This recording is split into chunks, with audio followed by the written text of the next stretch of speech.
अब पहिला सोली देखाउनु त के तपाईले। हो यो सोलीको आयतन कति हुन्छ रे फर्मुलामा? सोलीको आयतन 1/3 पाई आर स्क्वायर एच। अनि त्यो बेलनाको देखाउनुहोस् त।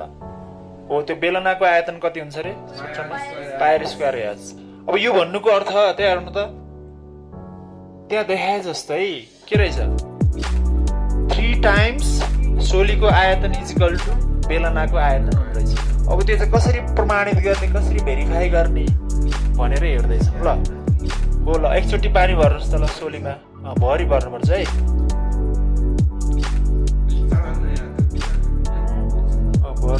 भरिहाल्नु भरे अझ भर्नु न अझ। हो त्यस्तो अब ऊ त्यो बेलनामा खनाउनु नपुगिकन। हो एकचोटि भयो होइन?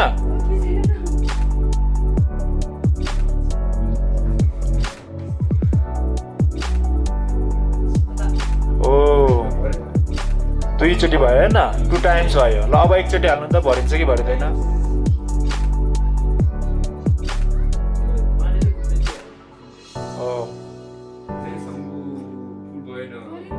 ओ भर्यो होइन? देखाउनु त ल यता।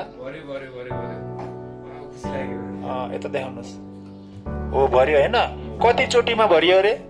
3 चोटिमा। भनेको त्यहाँ भयो कि भएन? 3 टाइम्स सोलीको आयतन इजिकल टु बेलनाको आयतन। हो अब के हुनुपर्छ भन्दा सोलीको अर्धव्यास बराबर बेलनाको अर्धव्यास हुनुपर्छ है, अरू बेला हुँदैन। ल फेरि भर्नु न फेरि। त्यो भनेको 3 चोटि पानी झिक्दाखेरि पनि के हुनुपर्छ? सोलीको आयतन हुनु पर्यो नि। हो यसरी चाहिँ हामीले